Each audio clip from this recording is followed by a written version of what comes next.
Baga gammanne baga gammaddan shamarran biyya Arabaa marti keessanuyyuu baga gammaddan irra deebiidhaan baga gammaddan baga wajjumaanuyyuu gammanne yooyyaa ashama harka fuune kabajamtoota daawwattoota keenya nageenyi koo kan jaalalaa kan kabajaa bakka jirtan maratti isiniif haa ta'u akkam jirtu nagaa keessanii anillee nagaa guutuun qabaa galanni waaqayyoof haa ta'u oduu gurratti dhaga'uun baay'ee nama gammachiisudha.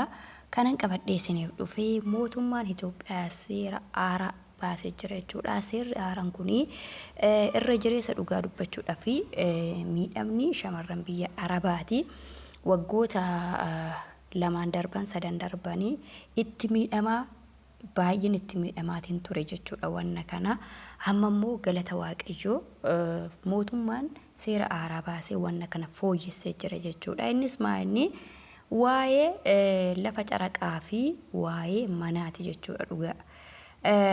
Waan baay'ee nama gammachiisu waggoota sadan darbaniif lamaan darbanii ijoolleen baay'een mana ijaarratanii maatii isaaniitiin mana ijaaranii yeroo itti dhaban hiriyoota koo baay'eetu jira jechuudha. Anuma boonee kana hiriyoota koo baay'eedha.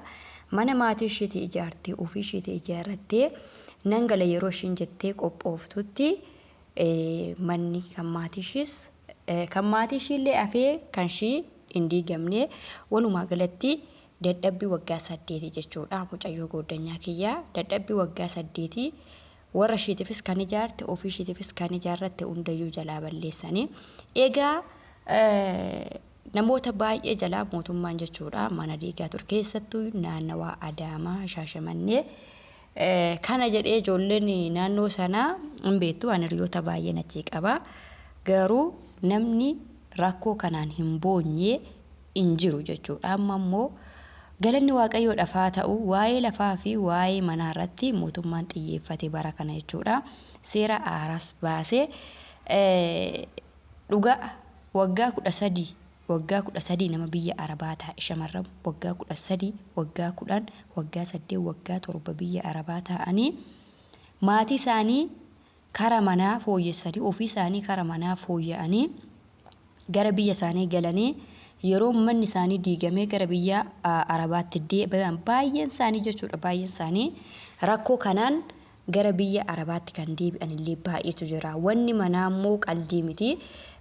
Jireenya ilma namaa keessatti manni murteessaadha. Qabeenya murteessaadha.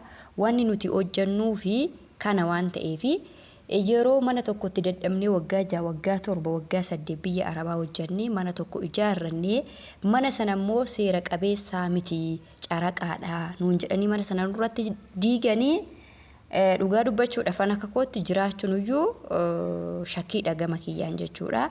Egaa obboloota baay'ee waaqayyoon irraa hambisee lubbuu isaanii irraa hambisee namoonni waggaa 3 kanaaf lamaan kana manni jalaa diigamaa ture lubbuu isaanii waaqayyo hambisee irraa afanii sadarkaa biyya Arabaatti illee deebi'anii hojii hojjetan ta'aniiru. Haa ta'u malee seerri amma bahe kun immoo akka shamarran biyya keessattuyyuu maqaa dhaameeti jechuudha. Akka shamarran biyya Arabaa hin boonye akka hiyyeessi hin boonye wanni kun fooyya'uu qabanii fooyyessaniiru. Innis egaa waa'ee lafaa fi waa'ee manaati. Yeroo baay'ee mana caraqaa fi lafa caraqaa binneetu mana itti ijaarraa arta pilaanii hin qabu jechuudha. Caraqaadha jechuudha wantichi. Mootummaan erga mana keenya ijaarree xumurree waa hundumaa ulaagaa isaa xumurree ufnee itti gallee dhufeanii nurratti diigu jechuudha. Kanaaf egaa amma kanneen kanaa fooyyeffachuu dandeessu. Mootummaan seera haaraa baase sana irratti mana caraqaa kamirrattiyyuu kaartan pilaaniin akka kennamu seera haaraa baase jechuudha.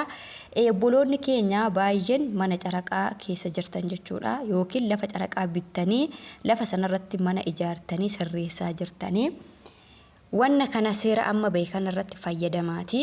Obbolaan keessanaa ta'uu abbaa baazawee maatii keessanii kan isinii ijaarsisu mana sana yookiin abbaa manaa keessanii yookiin haadha abbaa obboleessa waan ta'eef lafa caraqaa bittanii namni mana itti ijaaraa jirtan mana asaaddasee xumureetan kaarta pilaanii fudhadha jettanii karoorfachuu dandeessu. Garuu immoo mootummaan seera haaraa baase kana keessatti lafa mana caraqaa kamirrattuu kaartaa pilaaniin haa kennamuudha waan ta'eef har'a boru hin jedhinaati utuma mana keessan sirreeffachaa jirtanuu wanna kanas hojiirra oolchatiti mana keessan kamirrattuu kaartaa pilaanii fudhadhaa gara seeraa deematiiti masagaajaa deematiiti kaartaa pilaanii fudhadhaa oduun kun baay'ee nama gammachiisa wanna hachi dhadhanillee sindaangessan seerri bahee jira waan ta'eef hojiirra oolee jira waan ta'eef wanna sindaangessan wanna namatti ulfaatu miti waan ta'eef maallaquma barbaada maallaqni iyyuu haga duraa osoo hin ta'in maallaqayyuu gadi buusaniiti seera kana kan baasan waan ta'eef